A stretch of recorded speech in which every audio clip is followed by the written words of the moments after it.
Good evening, everyone, and welcome. My name is Emmanuel Xavier, and I'm joining you on behalf of the Publishing Triangle. We're thrilled to have you with us for Publishing 101, a conversation designed to demystify the publishing process, especially for emerging LGBTQ+ writers seeking guidance, affirmation, and community. Before we begin, a few quick notes about the Zoom webinar format. Only the moderator and panelists will be visible and recorded. Attendees are muted and off camera. If you have a question at any time, please enter it into the Q&A box. Time allowing, our moderator will bring your questions into the conversation toward the end. Thank you for being here, for supporting one another, and for contributing to this shared literary space. Now I'd like to introduce our moderator. Dan Hendrick is the author of Jamaica Bay, a local history of the New York City estuary, and the producer and writer of the documentary Saving Jamaica Bay, narrated by Susan Sarandon. He is currently completing his first novel. Dan brings a deep understanding of storytelling, community organizing, and how narratives move from individual voices into public conversation. Dan, thank you for leading us tonight. The floor is yours, but one final note for everyone here. If you find value in this event and in supporting LGBTQ+ literary culture, we encourage you to become a member of the Publishing Triangle. Your membership helps sustain conversations like this one and allows us to continue uplifting queer writers and books. You can join at publishingtriangle.org/membership. Thank you all again for being with us. Let's begin.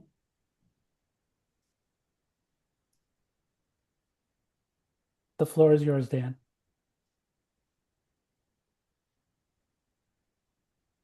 All right. Wonderful. Looks like I have a little bit of a unstable internet connection. Is everybody able to hear me okay? Yes. All right, fantastic. All right. Well, it might not be for long. So the gremlins are out tonight. First of all, good evening, everybody. And I want to first welcome all of our panelists here who are really experts in your field. So thank you for taking some time out to talk to us, in particular to our new writers here. It's just great to, you're sort of volunteering and joining us tonight is really a reflection of your commitment to our community. So just super grateful for the time and your insights here. So let's just jump right in, and I'll give everybody a little bit of bio material and some background on each of our speakers as we get going here. But why don't we get the conversation started with our agents, which is sort of an interesting place to start, right? Why don't we ask first Danielle, if you would mind? So, Danielle, you're a literary agent at Sterling Lord Literaristic. You have more than a decade in the publishing industry. And I know that you represent fiction and nonfiction authors, Washington, Mayim Rahmani, Tembe Denton Hurst, and others. And and you just happen to be Edgar's agent. Edgar. Edgar just joined us. Hey, Edgar. All right, great to have you with us. I'm really curious about, coming as a new author. Many of us are sort of really trying to understand what the role of an agent is, right? Let me ask you basically, do authors need to finish the book before approaching you? What do you really look for in a first-time author? Thank you. And nice to see, well, I can't see any of you, but thank you all for joining today. I think that depends a little bit on whether it's fiction or nonfiction. For fiction, I am looking for a finished novel or a short story collection, because, I do want to be able to see what the vision is, what the author really wants, and being able to see their intention is important on the page. Whereas with nonfiction, you can query with a proposal. You can obviously query with a full, memoir, narrative nonfiction piece if you have it completed, but you could also query with a proposal, which you can find samples of those online, and it can be a very kind of like rough version. Your agent will work with you to, make the proposal something ready to submit to editors.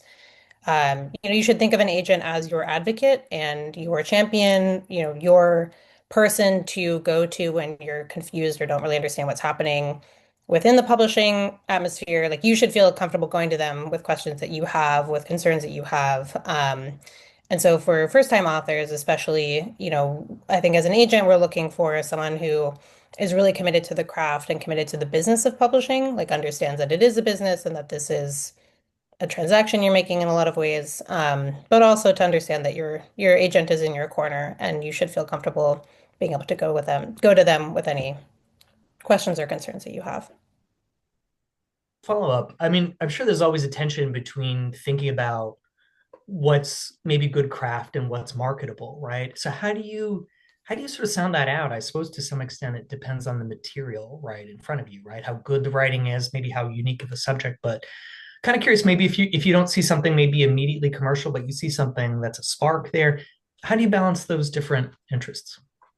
I mean, I think that's kind of maybe the hardest part of getting queries in, where there's often quite a lot of things that I read and they're fantastic and the writing is fantastic, but it's very similar to something else that was recently published, or it's not quite what the marketplace is looking for, or there's some other component of it that makes it quite hard to sell.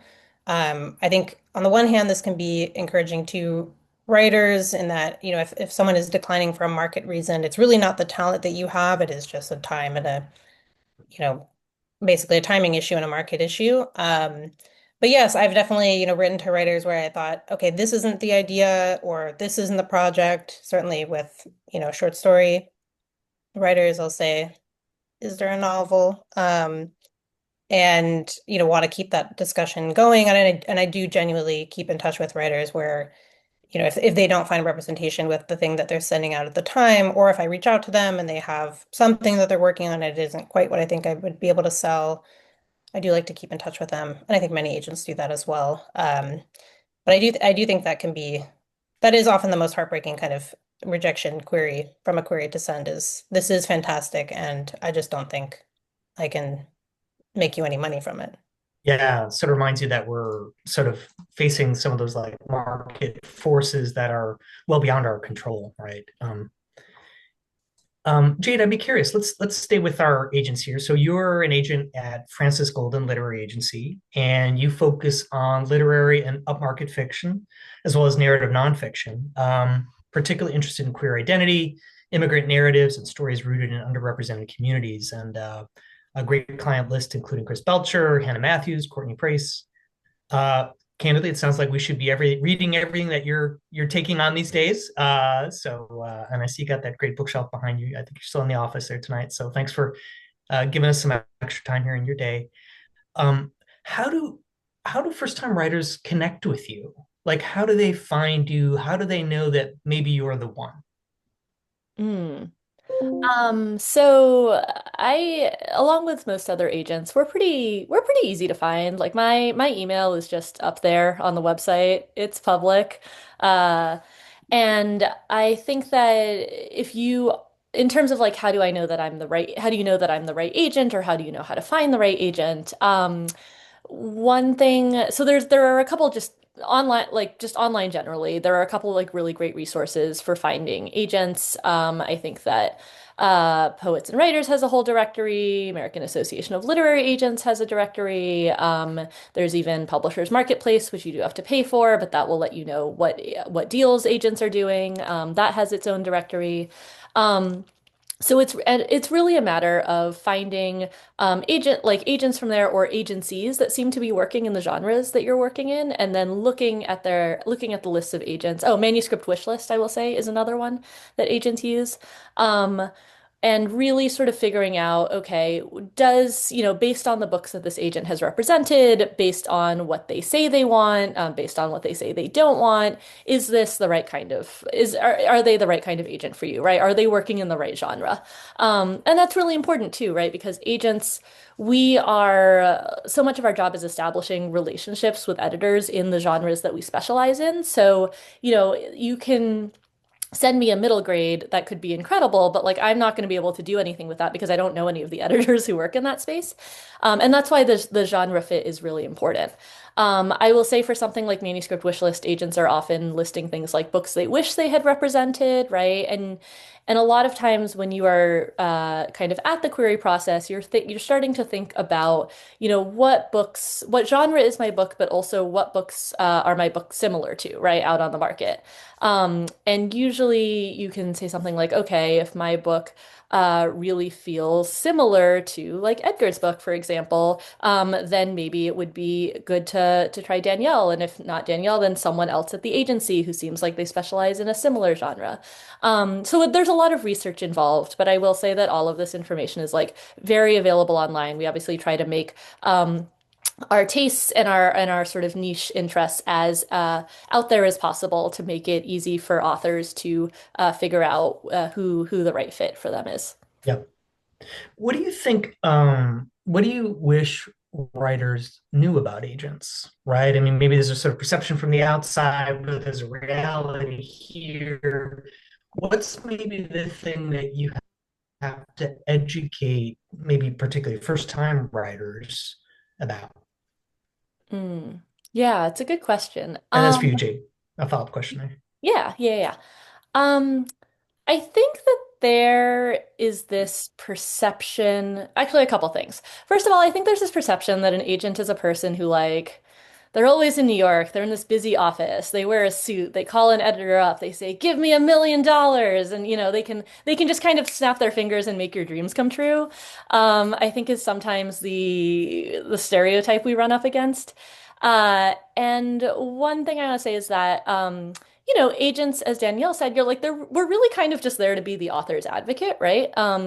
A thing that I think people don't tend to appreciate coming into this business is also how much editorial work we tend to do. I think that historically, as publishing has gotten like competitive, has gotten more corporate, I think a lot of the editorial work that frankly editors used to do has gotten pushed off onto agents, especially for debuts, where the author still kind of has to prove themselves a little bit. So we do a lot of editorial work with our authors, and that's why it's really important when we're looking at submissions that we not only really like the submission, not only feel like we know how to sell it, but also have like an editorial vision for how to make it the strongest possible version of itself. So when you are looking for an agent, sure, you're looking for someone who will help represent your book to publishers and someone who will be an advocate for you through the entire publishing process. And you're looking for someone who really kind of shares a similar sensibility and a similar editorial vision. So.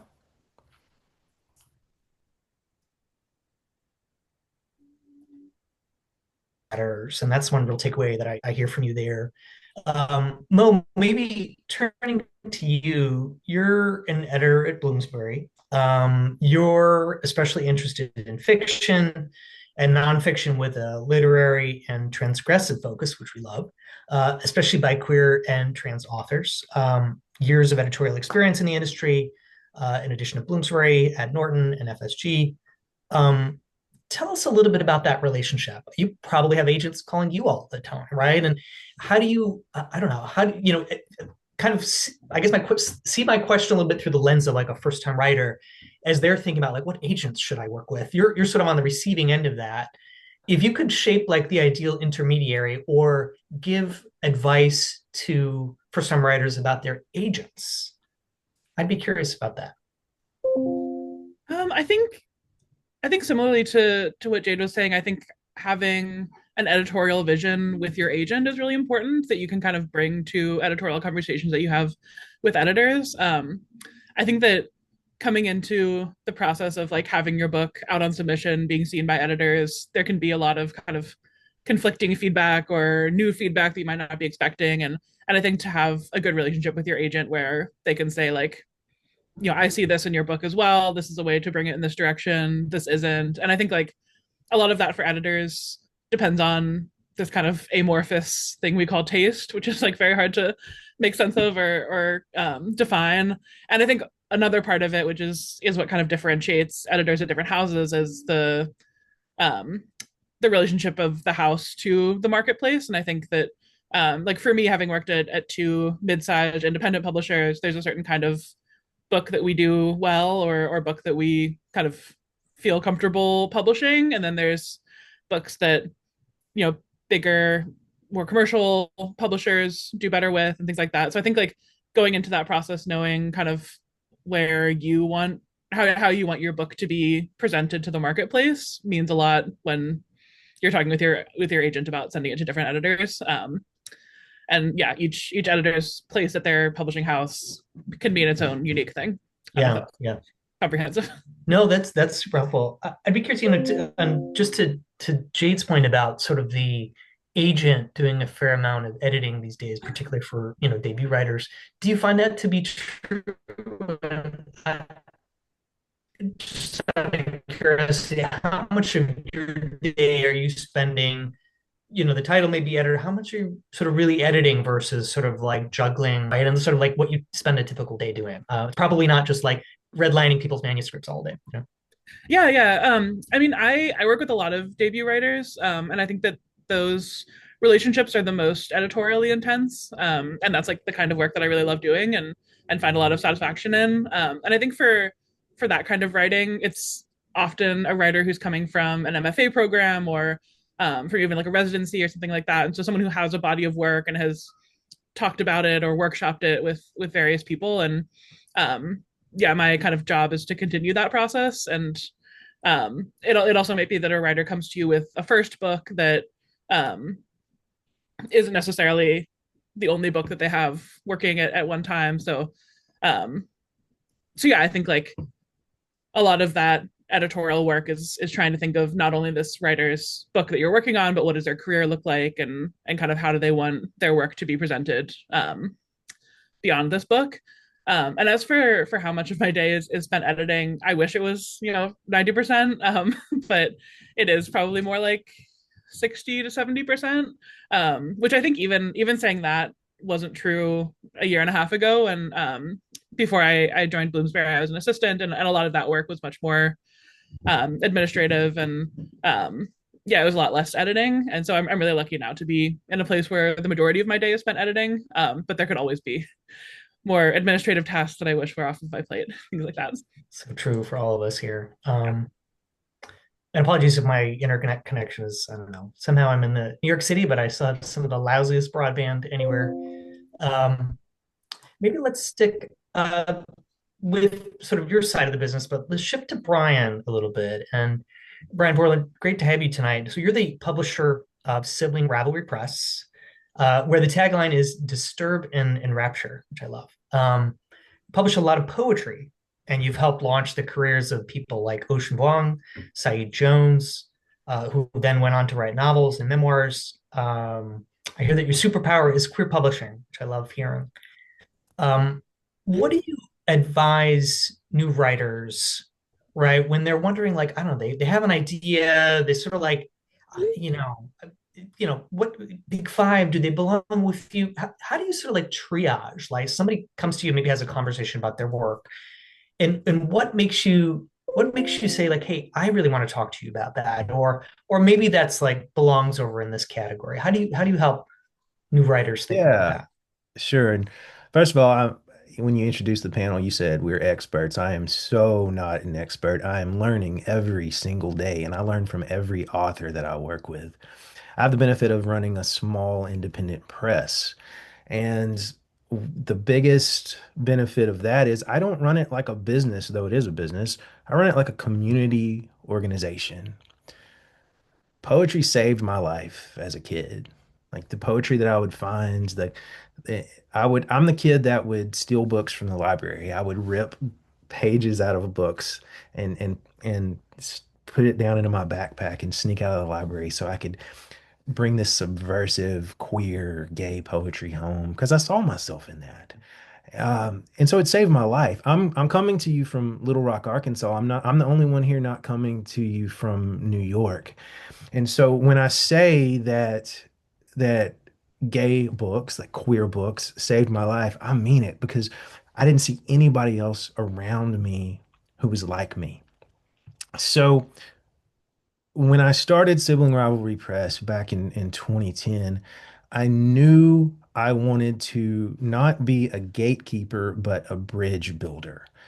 And what I see LGBTQ literature doing is building bridges between geographies, like it did for me, between generations, between the people that were writing in the 70s and the 80s during the AIDS crisis and the people that were just making their mark and knocking down the walls so that I could do what I do now from Little Rock, Arkansas, building bridges between, even in some cases, death and life.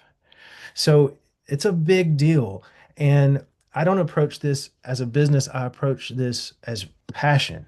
So what I tell people when they're trying to break in is break the rules. Break the rules.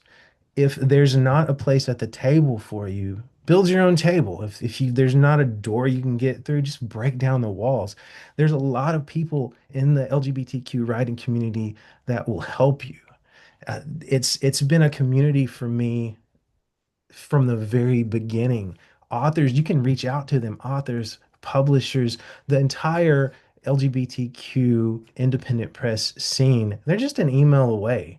And these are people that taught me and spent time with me and showed me how to do um, all of this stuff so that I could turn around and build this press. And yeah, the first book that we published was Ocean Vuong's Burnings, which I think now is going on Amazon for about $3,000 because it's out of print. And I see Ocean. I was joking with the panelists beforehand that I go through an assistant now to talk to Ocean, or maybe an assistant's assistant, which I kind of love.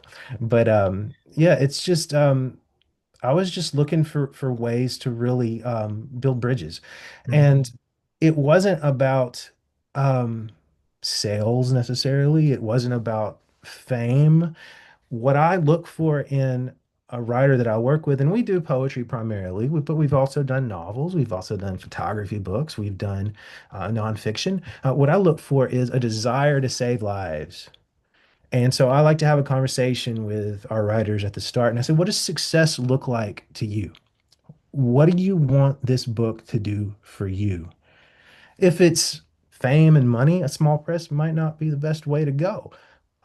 You could maybe get there, but if it is simply to build a bridge between your work and somebody else, that's what I'm looking for with Sibling Rivalry Press. Wow. Wow.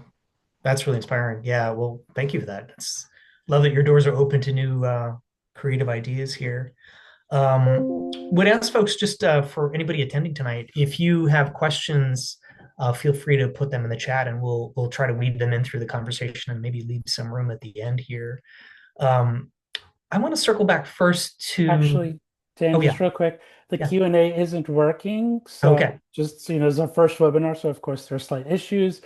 But at the end of it, if anybody has any questions, they can click on raise hand and we will promote you to ask it live. So Okay. Fantastic. Let's do that then. Raise your hand. I would love to circle back with our author, who probably for many of us first-time writers were keeping our eye, especially on you, Edgar, tonight. So, Edgar, great to have you with us. You are the author of High-Risk Homosexual, love that name, winner of the American Book Award and a Lambda Literary Award. Your second book, Alligator Tears, which just came out this year, was praised by Publishers Weekly as triumphant, dazzling, and unfailingly stylish. What a compliment. Um, all right. How on earth did you figure this all out, right?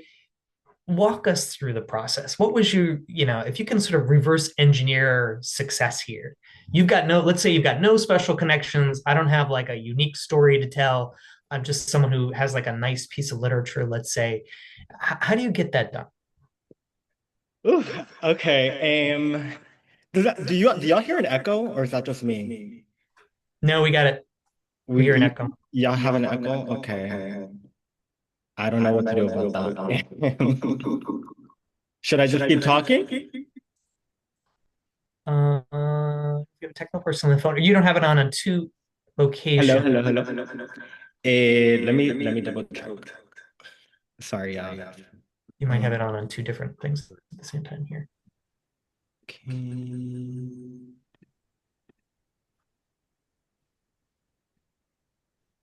All right. Okay. Can somebody kick out my other account? Actually, I think we got you pretty good now. Can you? Oh, you do? There's still a little bit of an echo there. Okay. I'm so sorry. All right. Thanks everybody for your patience here. It's our first time with the webinar. I'm working out some of the details here. All right. While we're working on that, and Edgar, feel free to, if you think you get it solved out, maybe just pop back in and interrupt us here. So, Why don't we bounce back to uh, to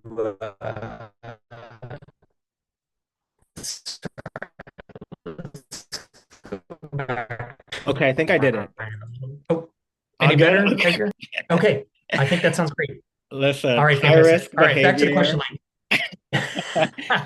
This is the on brand. Okay, how did I How get did you do into it? the Like, publishing? yeah, reverse engineer success for us. Yeah. Honestly, when I started out, I was really, really confused about all of publishing. I didn't know what you did. I did get my MFA, so I'm not gonna like pretend that I didn't have that. And but even in my MFA, we didn't super talk about the like practical aspects of publishing. And literally what I believed was I got my MFA in California, and I was like, okay, I'm gonna move to New York. Then I'm gonna like print out, my book, and I'm gonna put it in an envelope, and I'm gonna like go to Penguin Random House, and I'm gonna be like, hey y'all, do you want this? And that's how you got published. I also knew that there was a big literary scene here. And so I was like, maybe I would like, I don't know, in my imagination, New York was this like fantasy world where you're going to literary parties and meeting agents. And I just thought I would like hobnob my way into the industry somehow. Um, what actually happened was I moved to New York and I was so broke, and I got a job at this Mexican restaurant as a cashier. And when I was at work one day, one of my friends texted me, and she was like, "Oh, have you heard of Pit Mad? You should totally do this." Pit Mad is this, formerly it was a Twitter event, but now it's on Blue Sky. Um, and basically, it's just you just tweet out what your book is about. You only get 140 characters, and you hashtagged it PitMad. And that day, editors and agents were looking at that hashtag, and if one of the tweets interested them, then they would like it, and that meant that they wanted you to query them. And so I tweeted like, hi, I like literally ran to the bathroom at this restaurant, was like, High-Risk Homosexual, a coming of age memoir about growing up queer and Latinx that takes you from a post nightclub in Orlando to the doctor's office in California where I was diagnosed a high-risk homosexual to some other place. Hashtag memoir, hashtag pitmad. And Danielle ended up liking it. And I sent her a query letter, which is it's available online, like resources for what a query letter looks like. But it's a very simple thing where you describe who you are, what the book is, and why you're pitching this specific agent. And so I sent her that. The tip, I think this is kind of the typical experience. She was like, okay, will you send me the first 50 pages, I believe?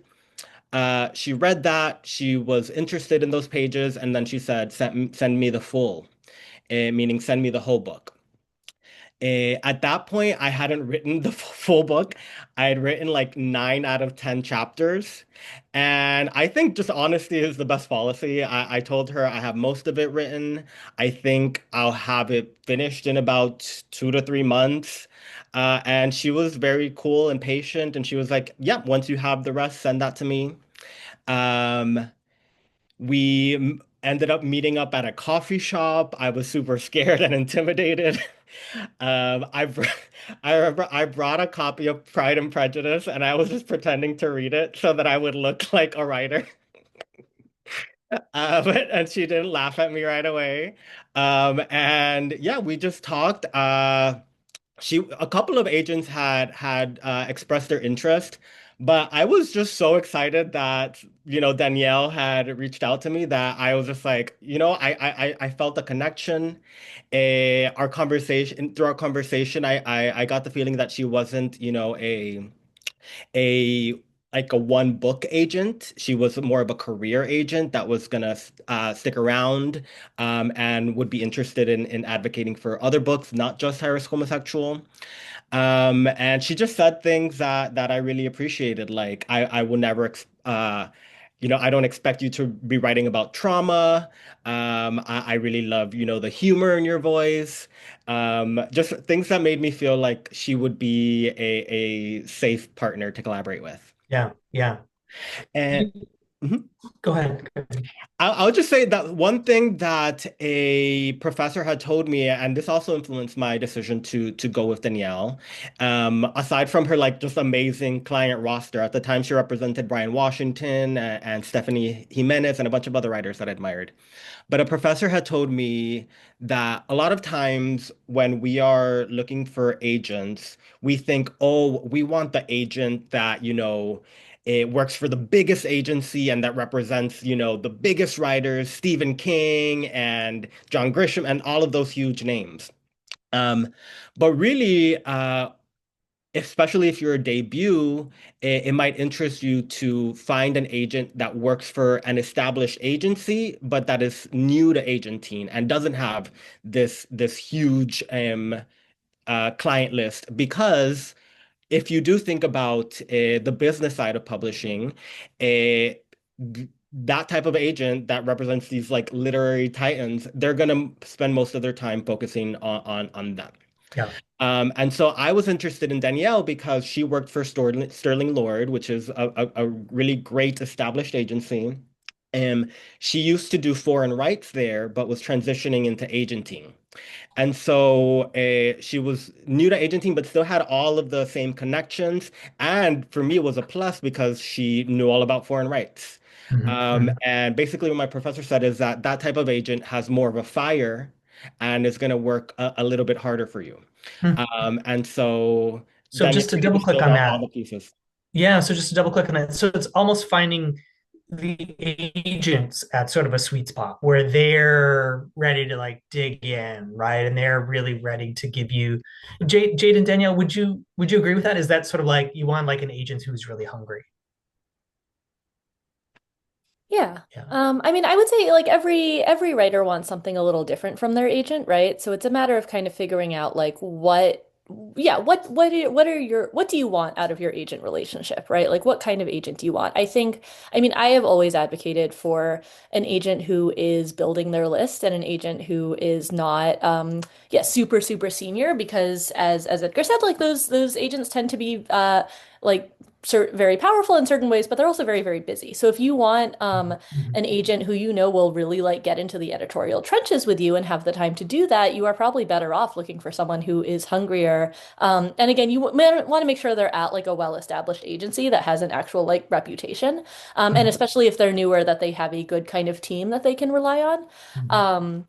But I think that like that is a really important consideration. Especially as you're starting out. Danielle, what do you think? Yeah, I definitely agree. And people are always looking to build their lists at different stages of their career, but it's definitely worthwhile thinking about agents who are newer to agenting itself. But yes, often a lot of agents will come up through some other, yeah, like I had foreign rights experience. I think Jade does too. And like or contracts experience, like a lot of agents begin as assistants and or like contracts department, like will have a lot of experience before they're allowed to take on clients. So while they might seem new to agenting, because they don't have a ton of clients or a ton of sales yet, they do know a lot about the business from all of these other, and I mean, as we all have said, like a lot of the job is administrative tasks. So having that background is already knowing a lot of the job. Yeah, that makes sense. I'd love to pick up something that Edgar said too, and maybe this is for everybody. I don't know about you all, but I love all these literary parties. I need to get invited to more of those. Do you all find yourself every weeknight out sipping cocktails in Greenwich Village with everybody? And when is the last time folks have had people drop? Maybe I'll ask Mo. When's the last time you had somebody drop off a book in person? It's sort of like back in the old days. You'd come in with your design portfolio into the ad agency. Do people ever walk in and bring you a book, Mo?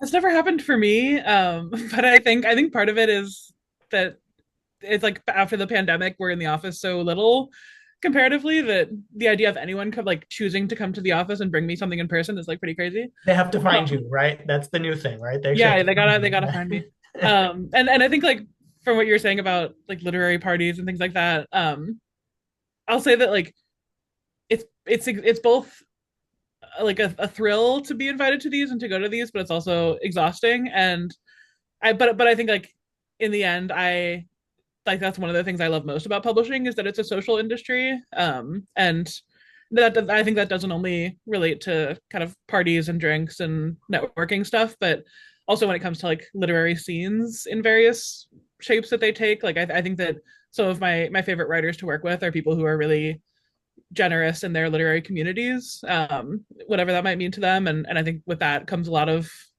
social opportunities and social cachet, which yeah, it's just like fun to be around and exciting. And I think it's really like influential in kind of the next generation of writers. So as exciting as the social aspect is, I think it's also like really crucial to the success of future books and things like that. For sure. Yeah. It's interesting hearing too, like Edgar talk a little bit about like he had most of his work done. It wasn't 100% complete, right?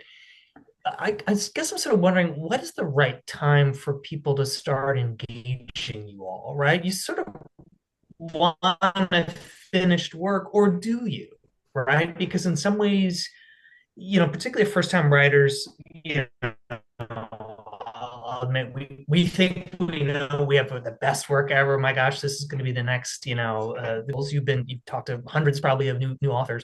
When is sort of the right time to come to you? I think that's something a lot of writers struggle with is like, how good is good enough to bring to you all? And at what stage do you really, and maybe this is really for, Bryan, Mo, really just for everybody. Like, when is the right time to come and talk to you? And I know some folks don't take, Mo, I could ask you, like, I don't know if you take, people should ever be pitching you directly or whatever, but like, just across the board, be curious, what you all think about when is the right time for the writer to approach you? I'd like to say something. And particularly when I hear things like literary parties and things like that, I don't find my writers at literary parties. I find them at dive bars and sex clubs. So, so maybe not that extreme, but or maybe so. But open mics and things like that. I love to get out in the community. I love to go to community colleges. I love to go to places where the where I can meet people and really get to know them and hear their stories and connect. I love when somebody comes up to me after a reading and the emotion is there and they'll cry and they'll in some cases they'll cry in my arms and they'll share something and they'll talk about what connected them to one of the readers or some material that was shared. I just it's an electric moment. It's not something that's so calculated for me. It's electricity that I feel run up and down my spine, run up and down my arms. That's what I look for. And then it's this moment, I think we all share this collective creative consciousness, and I think we all have access to it.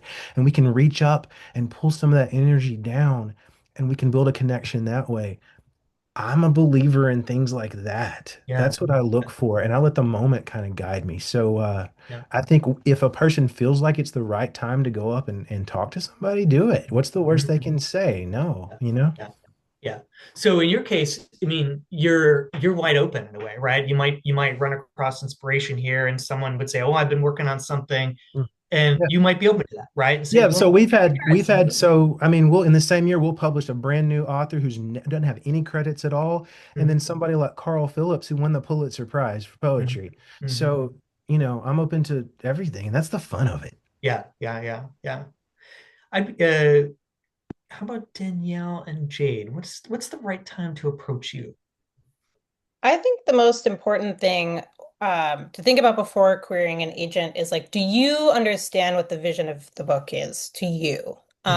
Because, once you get agents involved or once you kind of like get to that stage, it's a lot of other people telling you what they think the book should be or what they think would sell, which is, that is our jobs. But I Consideration, right? think Yeah. yeah, it's important for like you don't really want to get swayed if you have a really strong vision, if you have a clear understanding what you want a reader to take away from your work. I think especially with the kind of work that we're all trying to promote, like you do as a writer, I think really want to know what's important to you about the book. What do you want readers to take away from it? How is it important? Like what is the big vision for the project? And of course, like then you the edits you get, should be with someone who understands that vision as well. I think it can be hard when you're talking to someone who's at a stage where like they don't really know what they want to say yet either. because then, you can kind of get pushed in any direction with someone who has an idea that you think is interesting, or maybe it is a good idea, but having your own kind of like internal conviction of what the work should be, I think is like a really good guiding light before you kind of like bring it to the wider marketplace. Yeah, that feels foundational, right? To really Mhm. kind of have that sense. And Jade, I'd be curious, like if somebody like in Edgar's case, maybe they're like, oh, I'm not certain about the ending, but I've got most of it. Like, is that a good time to reach you? Yeah, one thing that feel like I see happen a lot is I'll talk to writers at conferences or pitch events, and they'll have like most of a project done and then feel really worried that they have to get the rest to me immediately. And I think actually, Edgar, the story you told about you and Danielle is a really good illustrative example because like it it it is just a lot easier to see a book when it is finished. And so one of the and like I can get excited. I frankly can get excited. I'll reach out to authors as well, right? So like we'll get excited about it. It'll be like half done. Um, and you don't have to send it all then, right? Or you don't have to like rush the ending. I think it's much better to be honest and to be like, as you are going to be like, here is the timeline by which I think I can like do a good job finishing this. I've had authors disappear for like a year and then come back to me. And that's totally fine, right? Like I think sometimes authors worry that like if especially if we've like met in person, that like once they sort of disappear from my immediate like field of vision, if they don't send me their work immediately, they'll simply lose me forever. And like that's not really true. And I sort of it's so much more important that, as Danielle said, that the work feel like it feels complete and that it has a real sort of clarity of vision than it is to get it to me like within the week after you meet. Especially because like, right, sometimes conferences or sometimes pitch events where you connect with agents do not like completely neatly line up with when your work is actually ready to send out into the world. Yeah. Um, I will also add that something I think ties into our earlier conversations about like finding a literary community, which does not necessarily mean like you have to be going to certain parties, but just means that you have sort of other writers in your orbit. Is that I always like to tell writers that they should have um, their work like read by another reader who's not the agent, just to make sure that like that vision is coming across to a reader, and get like a little bit of feedback. I don't usually like to be the very first set of eyes who's ever seen someone's work. And there are many ways to do that. Obviously, people in MFA programs are workshopping always, but there's informal writers groups you can get.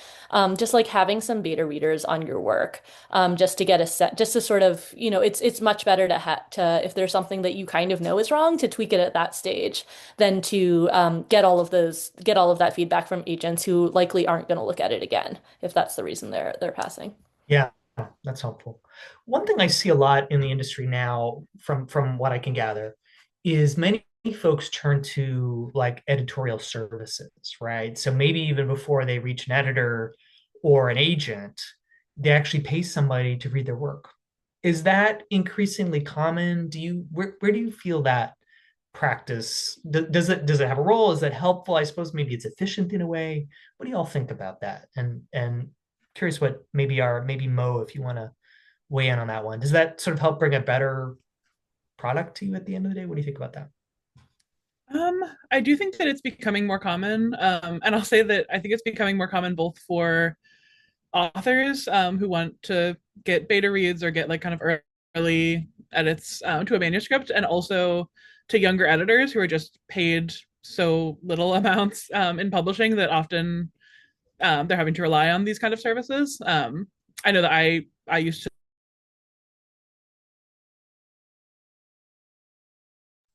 I think we lost Mo there for a second.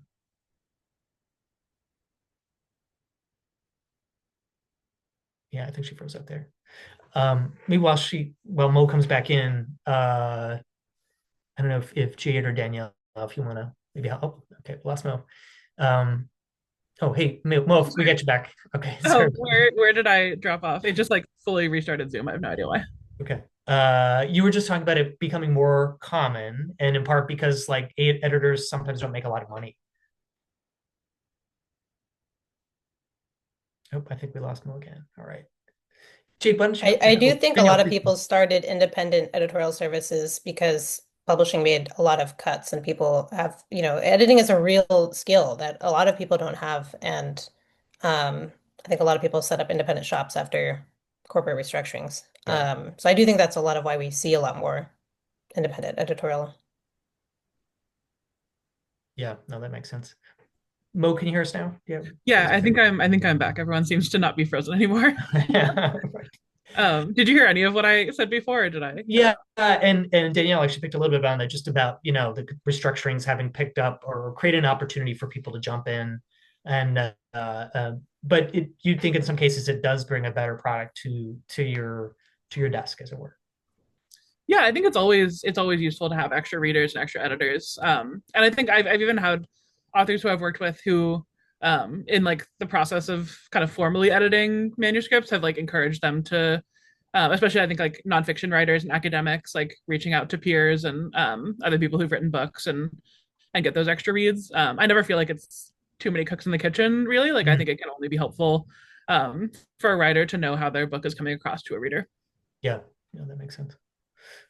Bryan, one of the things that I found so interesting about your, CV and resume and what you do is really your focus on, or really openness to writers well outside of the big cities. As you said, just sort of looking, multi-generational stuff. Yeah, just what do you, I don't know, it's sort of, how do you see yourself as part of this literary world? Yeah. If I can ask that question. I try to make it accessible to people. When I first started, it felt like everything did have to be in New York. And I knew that there was a whole other world out there. And now, if you go to any bookstore in the world, you walk in and you'll see names that Sibling Rivalry Press was able to bring into the industry. Um, I I just see my role as being able to see somebody fully. And I mean, that's really it, to say, you might not know the impact your writing will have on somebody. You might never know, but your work has the power to get somebody to their next day. And if I can get somebody to believe that about their work, something clicks in them and they believe in themselves. So I see myself as, and I know I've said it again and again, but as just a bridge. And it may be, simply to an independent press and what an independent press can do. Or it may be somebody like Kava or Sam Sachs or somebody like that who then can climb that ladder into the larger industry as a whole. But I think that's always been the role of the independent press, is to look for voices that the mainstream might not see. Yeah, yeah. And that's not only in terms of like what the subject matter might be. In some ways, it's the author themselves may be different or have Exactly. completely different experiences. Hmm. Yes. That's really meaningful, and you really round out our conversation here. Um, if I could go back to Edgar, coming back to like thinking about like as a first time writer, what would you tell yourself then? What would you do differently now based on what you know? Yeah, so we have been talking a lot about the industry as a business, which in many ways it is. And when I started out, I also had this very business, minded perspective.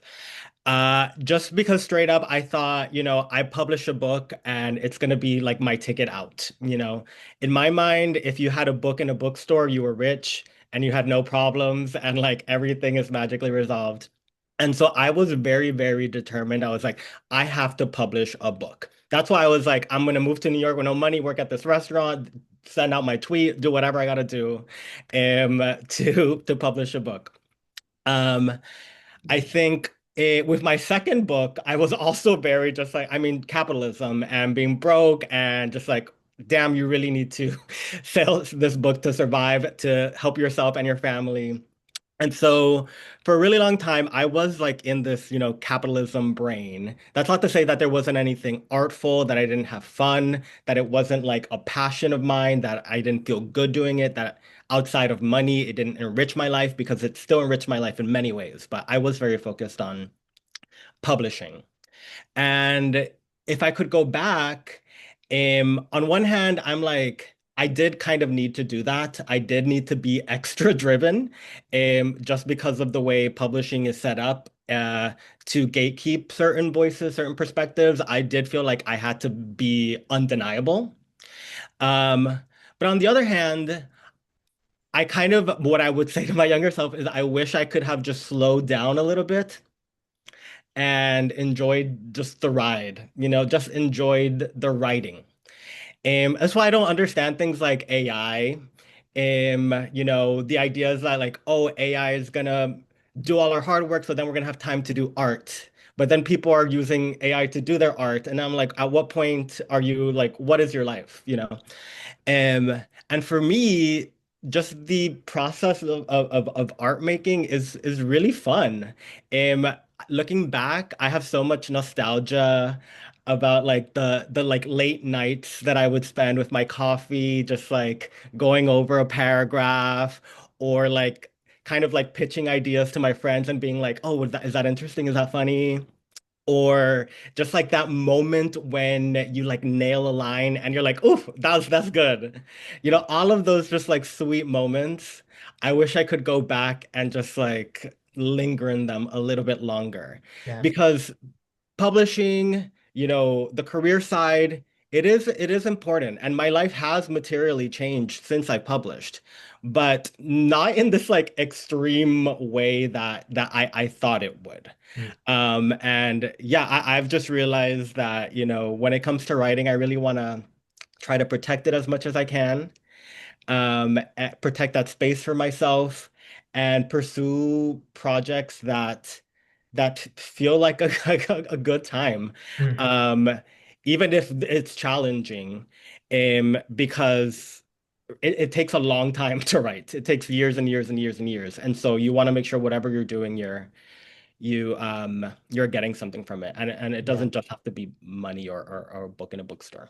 Yeah, for sure. I love your personal strength about, like you would not be denied, right? Like you were like, I'm going to do this, right? And that, you really, that's really inspiring. And I'd be curious if you could crack that open a little bit. Like what keeps you motivated, right? Like, sure, maybe you're writing about something really interesting and like that writing itself is good. But when you're sort of bumping up against the realities of the publishing industry, you do have to keep motivated in the querying process, right? And I'm sure Mo probably gives and our publishers and maybe Bryan's a little more open, but you probably give more no's than yeses or like not yet rather than yeses. So how do you, Edgar, like as a writer, I just like if you could kind of give a message to like our first time writers, like what keeps you motivated, right? Despite often and sometimes hearing no. Yeah, I would say first of all, and this isn't like the first thing, but this is what I'm starting with. I'm I'm very motivated by pettiness, to be honest. Maybe this is kind of a Bryan answer, but I'm from Florida, I'm from the South, and I'm from a place where they are, actively trying to silence voices like mine, queer voices, Latinx voices. And when somebody tells me not to speak up or that I can't use my voice, that just makes me feel like, oh, now I'm just gonna like be even more successful. Now I'm just gonna be louder. And so pettiness has been a big thing. The fact that, yeah, similarly, growing up, there weren't many, queer Latinx memoirists. Um, the queer writers that I found, they saved my life in many, many ways. And I thought if there were a person who could, if there were more writers who I guess could speak to my experience, I wonder what that would do. Because what had saved my life were writers speaking about experiences that were nothing like mine. Yeah. People like David Sedaris and Augustin Burroughs. and even James Baldwin's like writers who their work was life-changing, but it still didn't always directly apply to me. And so I was like, oh, I see this space and I want to be that person. Yeah. And secondly, honestly, just like I was saying before, all of those moments where you're having fun with the writing, I think that is super motivating. You know, for some reason the image I have is if y'all watch Drag Race, there was one season where Alyssa Edwards was like writing jokes under a desk and like cracking up for a roast. And she was like, nobody else thought she was funny, but she thought she was hilarious. Um, any moment where I feel like I am back to being a kid under a desk and like scribbling and just like having the time of my life, that is really motivating. Yeah. That's awesome. Bryan, I saw you nodding quite a bit there. And, you know, I loved what you had to say, Edgar, about like sort of the paradigm shifting of like looking at other authors, maybe whose perspectives or experiences are different from yours, right? Because there's not only like a learning opportunity in an academic sense, but like a paradigm shifting, right? Like Baldwin, like when I'm sure we all like read some Baldwin, and it was like, wow, that's just like awesome, right? Bryan, it looks like you wanted to build on that theme. Oh, I just agree with everything Edgar said. Okay. Yeah, but when you said that I might say yes more than I say no, unfortunately, no, I have to say no, just as, as much as everybody else. But my favorite thing is when I've had to say no, like maybe 2 or 3 times, and the person just keeps coming back and coming back and getting better and getting better, and I finally get to say yes. That is pretty sweet. So, lightning round. Although I think we may have somebody joining us in a sec here to ask if folks have questions. Annie, over to you. Yeah, no, we don't have any questions just yet, but if anybody does, please raise your hand. But yeah, go ahead with your lightning round. Lightning round. What is on your bookshelf right now? What are you reading right now?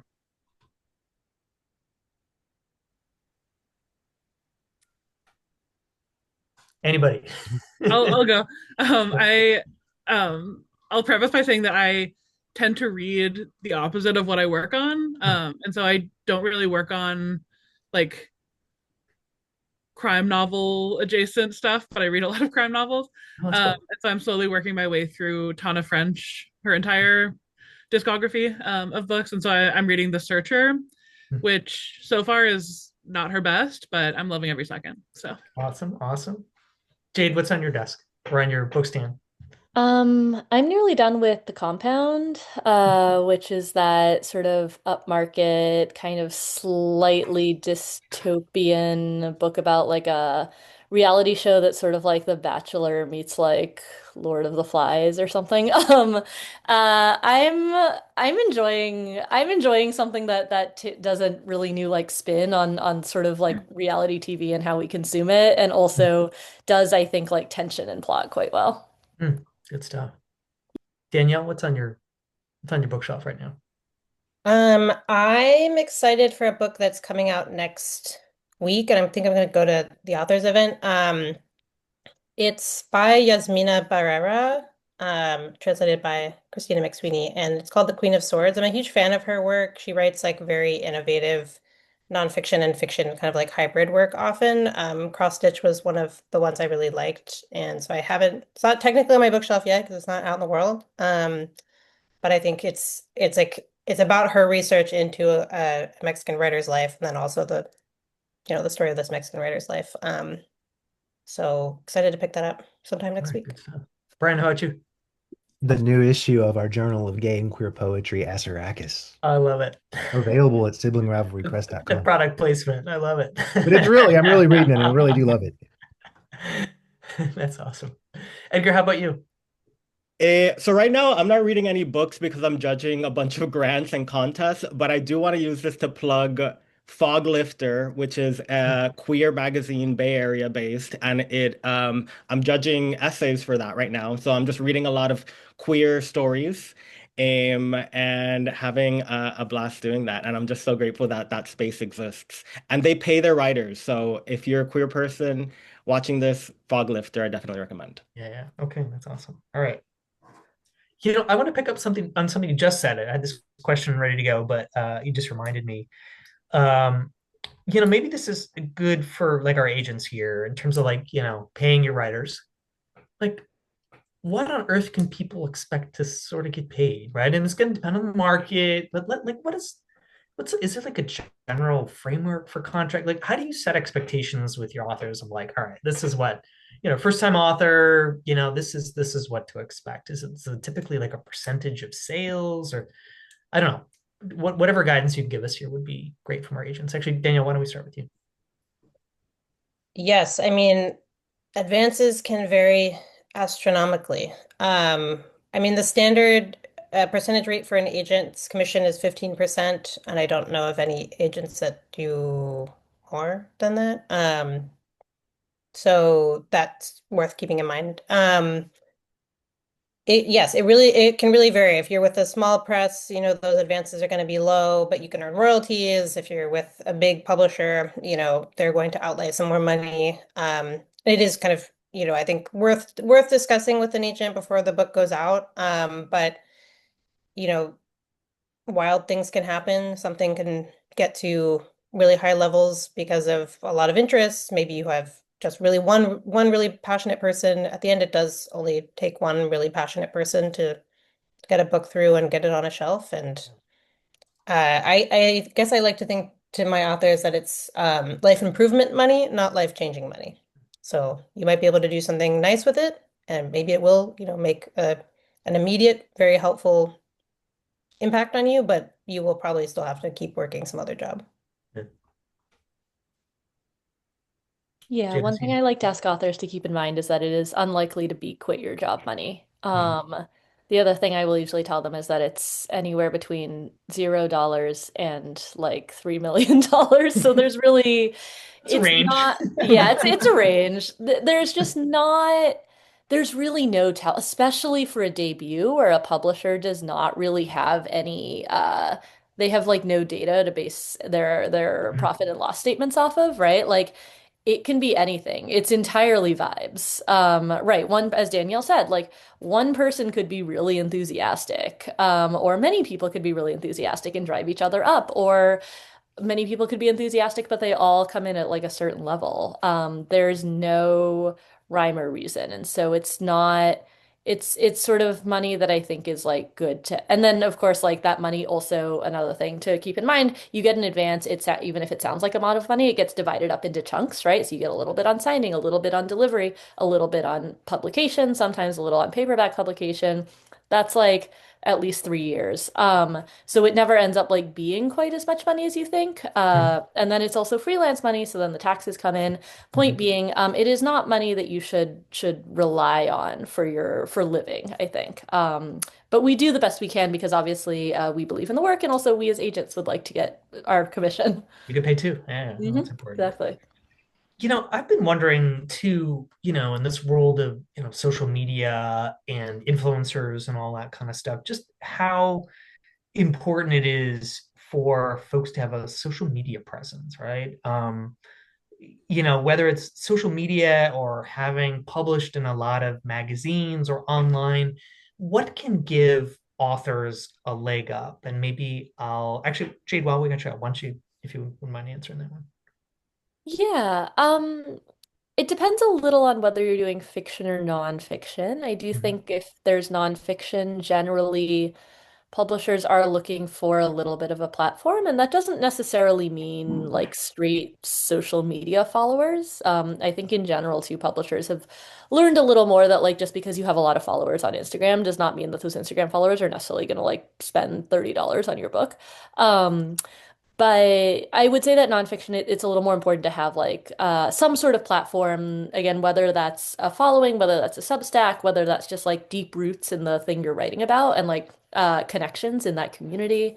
Um, for fiction writers, I would say it becomes a little bit more of like a nice to have. It's not particularly like it's not because so much of it comes down to like what the actual story is and just like the quality of the book.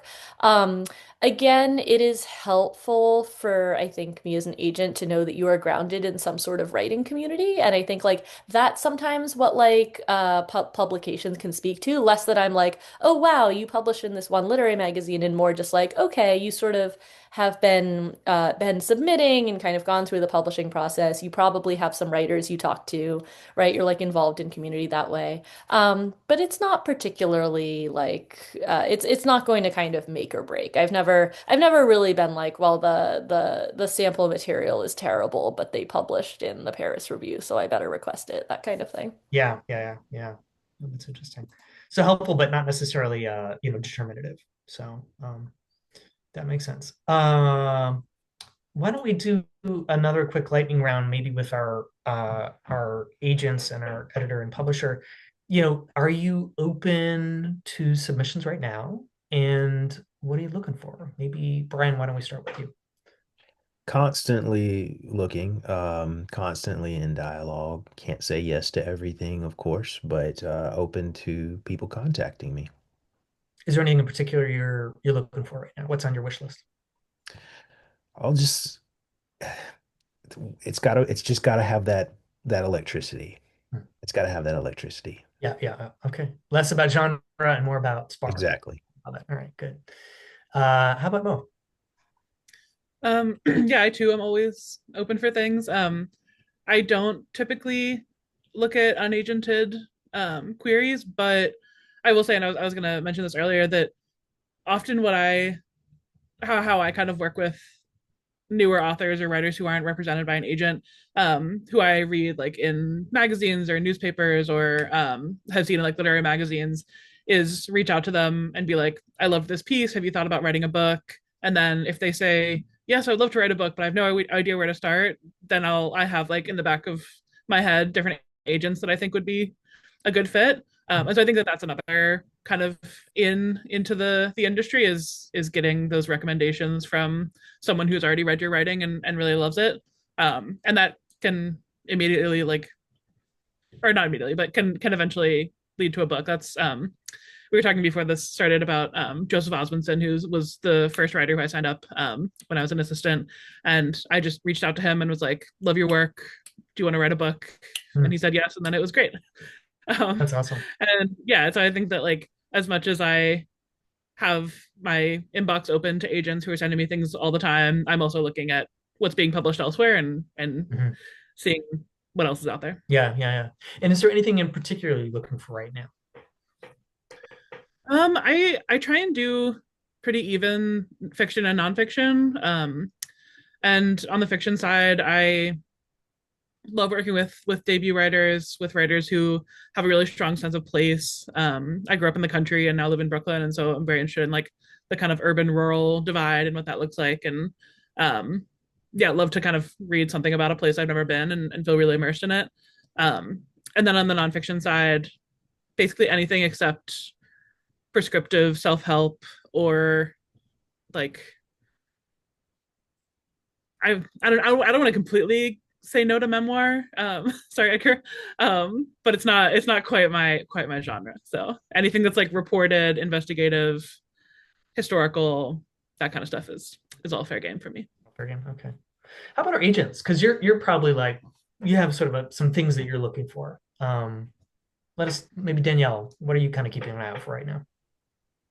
Yes, I'm also open to queries, looking for fiction and nonfiction. Always very open and looking for queer writers. I think that is still very important, even whatever the industry doomsayers might be saying, or obviously the political climate. Very important. Please do keep writing. For nonfiction, I really like when someone's like can't let something go if they're like very personally invested in something. And also, the kind of blend of narrative research and personal story. I guess they're calling it memoir plus now, and then the narrative nonfiction side. For fiction, I like stuff that's a little weird, sort of like grounded in our reality, but slightly speculative, slightly horror, slightly something's off about it. As well as just like realist stories in upmarket to literary. Looking for something, yeah, kind of like fresh, that kind of like feels just very different from everything else we get to read about. And my final plug is that I always recommend kind of like, I think a lot of people here have talked about, reaching out to writers. I highly recommend getting a website as a writer. It doesn't have to be fancy. It can purely be like a very, very simple WordPress page that you like pay the hosting fee for. but I will often read something, and if I can't find them at the end, think, well, they were, that was too bad. So if you're able to have a website where those short contact page, you know, someone might be trying to find you. Yeah, yeah. Or maybe you have like at least a good social or easily findable social media handles that people can Yes, yes, yeah. find you on. Jade, what are you keeping an eye out for right now? Yeah, I will first just sort of second Daniel's recommendation to have a place where we can contact you. If I can't find someone at the end, I'm like I don't have the bandwidth to like go to your LinkedIn and find out what middle school you went to and like email the administrator there. Like I only have so many hours left in my life. Yeah, so I'm open and looking for queries. I take on both fiction and nonfiction. I would say at the moment I am looking particularly for fiction. I would love to build up that pipeline for submissions out next year. I feel like I have some good nonfiction set up, but fiction would be great. I do sort of both literary and upmarket fiction. I describe a lot of it as leaning towards woman goes to a small town and has a mental breakdown of some sort. Seems to be the general trend uniting my taste. It doesn't have to be that, but that should give you a sense of some commonalities. I love a kind of later in life coming of age of some sort. I love a very specific setting, especially if it is in a small town or community. I also really love subcultures in different ways, people who are very kind of intense about the pursuit of one kind of passion or sort of one kind of world or activity or even hobby or job I haven't heard about before. Um, I tend to need a bit of a plot engine to my books, I will say. Something that is like just that you would describe as like just vibes is probably not going to be quite my thing. But if your characters are doing something, please let me know. I will also say that I would love a great upmarket rom-com if anyone has one out there. So, yeah. Good stuff. Manny, what's the latest from the chat/raising hands? Hey guys. So yeah, if anyone has any questions, please feel free to raise your hands and we can unmute you. Okay, I'm gonna unmute Aranza de la Cruz. Aranza, you're on. Hi, how's it going? Thank you so much for this panel. It's been really, really helpful. I'm going to make it as brief as possible. My question is for somebody that's writing a novel with immigrant themes, for somebody that, even though it is a novel and it's fiction, certain themes can be a little bit of, I would say, dangerous in a way to expose. If an author wants to remain somewhat anonymous, is that something that is just completely not marketable, or can an author still break into the industry without fully exposing their identity? And just to ask and put a little finer point on that, is you mean sort of using like a nom de plume, like using a different name, or how so remaining anonymous? Yes, using a different name, but also not necessarily having their face or their person exposed. What do our editors and publishers think about that one? I would say I definitely see books that are under aliases all the time, and I think that it presents further like some specific challenges, but isn't a deal breaker in any way. And I think what's harder is to go from publishing under one name to publishing under another. But I think having an identity as a writer that isn't like your legal name is totally fine. And yeah, that's just something to think about, but not, I don't think it should dissuade you at all from trying to publish. Anybody Does else? anyone Yeah, go ahead. else have any questions? Any of our attendees? Or just Raise your hand. Oh, okay. We have There we go. several. We're gonna go with Dale Corvino. Dale, you're on. Hey, Manny. Hi, Edgar, mi amor. I have a question. I have two books out with small presses, and I'm thrilled that they're out in the world. I've been loving the journey and what they're opening for me. But I've definitely been dealing with like challenges to distribution from small presses, and it seems to be getting worse. So any like guidance, feedback, observations on that would be appreciated. Bryan, I don't know if you want to jump in there. Yeah, distribution, we've had distributors close, small press distribution went away. And it means more work for the small publisher to make sure that the titles are accessible. It's a challenge. If if there's fewer avenues to get the books out there, it makes everybody's work more difficult. You just have to be persistent. That's just how it is, and it ebbs and flows. I mean, I think somebody will come along and there'll be hopefully a new avenue down the line. But it's uh, it's a challenge for sure. What's interesting with there's a fair amount of like queer content out there these days, but what you see less and less of, at least in the US, is sort of queer bookshops, right? Or there's certainly been a change in that, right? And a lot of it's online, everything's available sort of online. How do you all think like I don't want to say the demise, that's not the right word, but how do you think the change in sort of like the queer bookshop is affecting the marketplace of ideas and the success of queer writers? Mo, do you have a thought on that one? Yeah, I mean, I think that I don't know. I don't want to say that it's only getting easier for queer writers. I think that's not true at all. I think that book bans and yeah, kind of a reframing of how we think about risk and like kind of seeing queer writers as a risk that a publisher is taking is a problem. But I think that seeing the amount of queer bookstores and also just like other bookstores that are devoted to a certain thing is really heartening. Like there's a bookstore opening in Bed-Stuy that's owned by and for like Black lesbian readers, which I think is so cool and like sick. There's also like horror bookstores and romance bookstores and yeah, so I think that really how I feel about the future of queer writing is that it is being bolstered by booksellers and by bookstores more than almost anything, and that is so heartening and so exciting. And I think despite everything else that's happening in the world, there's a lot of light there.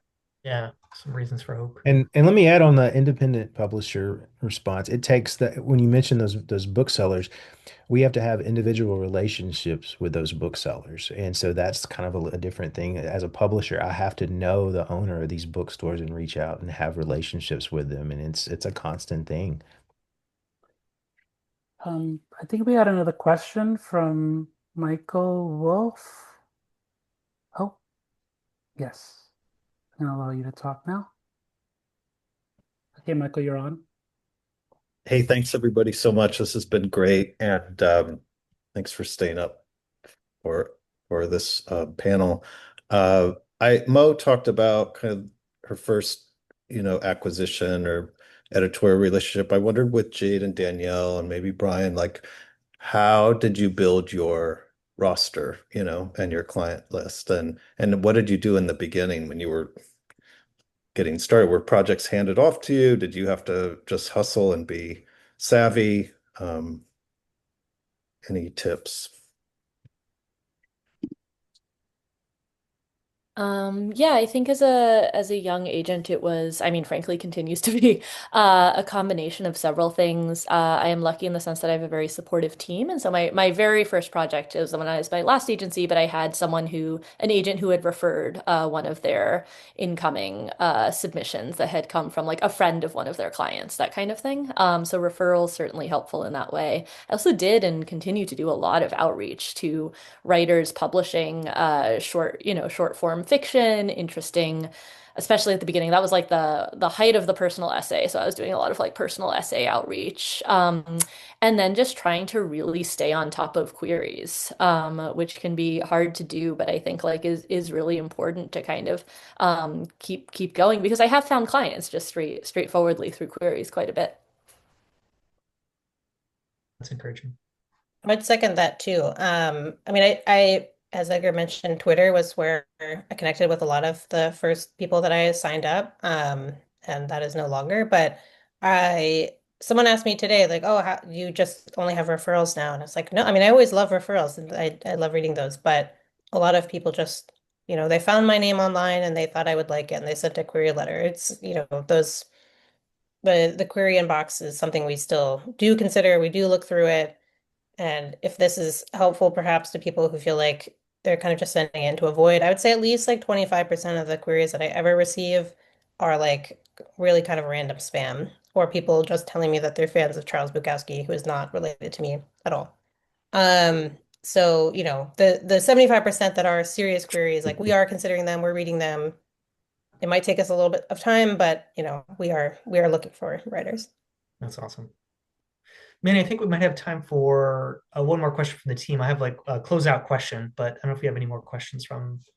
I don't see anyone raising their hands on the chat. So yes, go right ahead with your question and then we can close it out.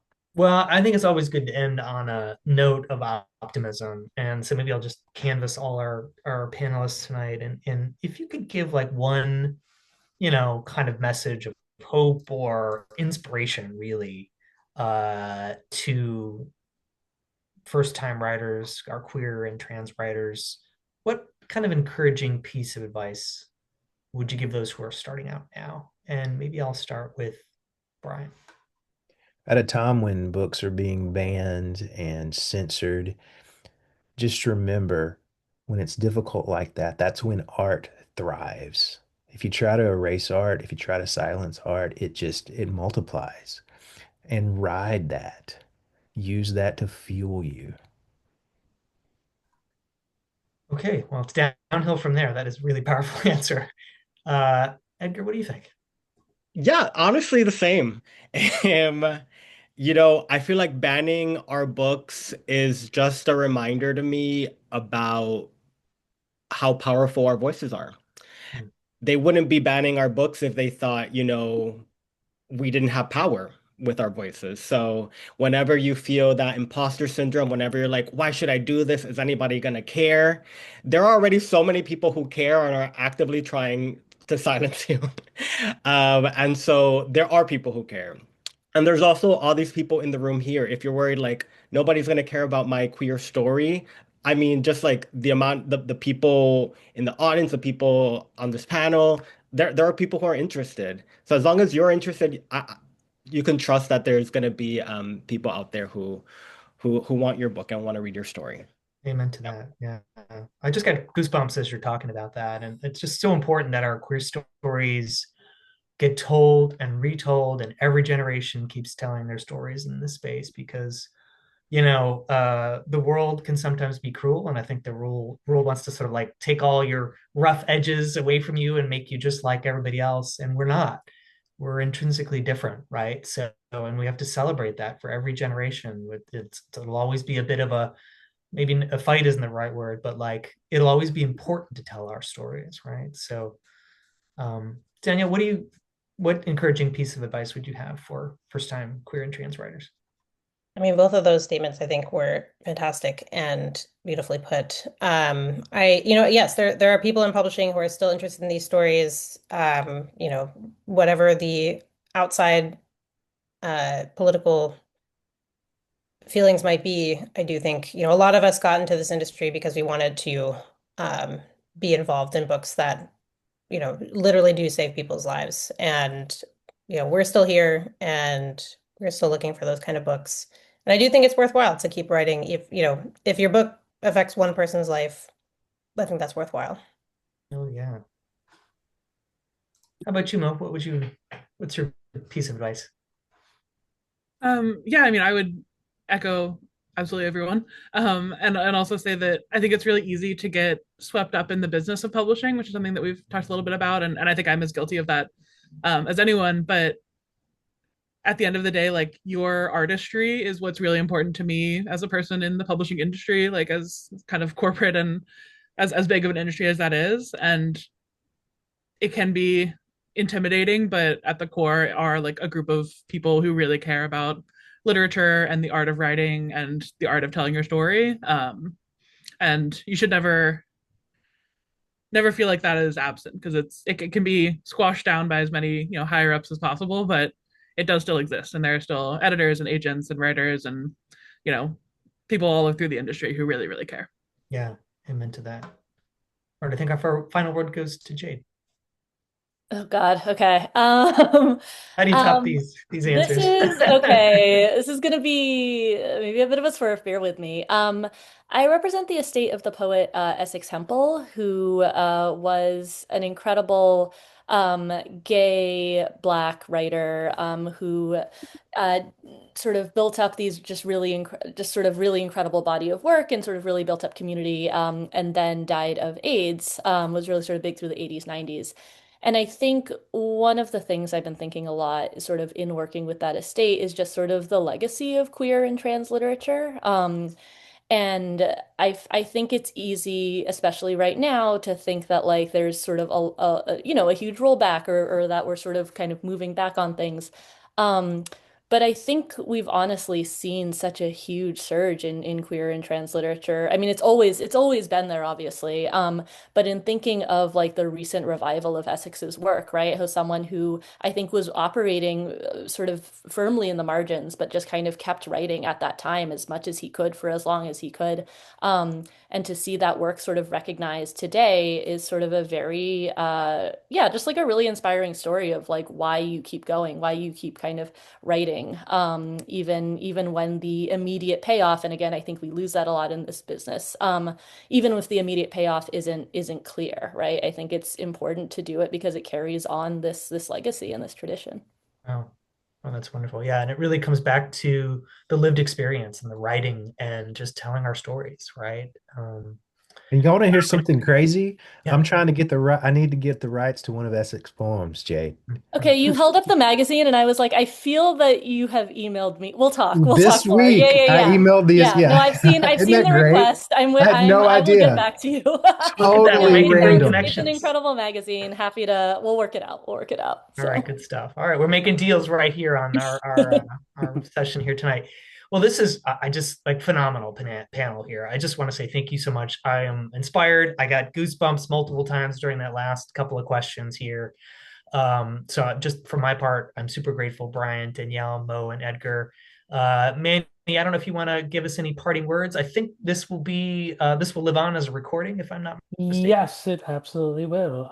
So I just want to say thank you all for showing up for Queer Stories, and to the attendees, don't shrink your voice to make the industry comfortable. Keep writing loud, keep writing true.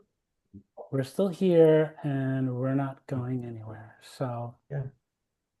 Well said. Thank you all for joining us. Thanks so much for your time, everybody. Thank you all. Thank you. Thank you, Dan. Thank you, Manny. Bye.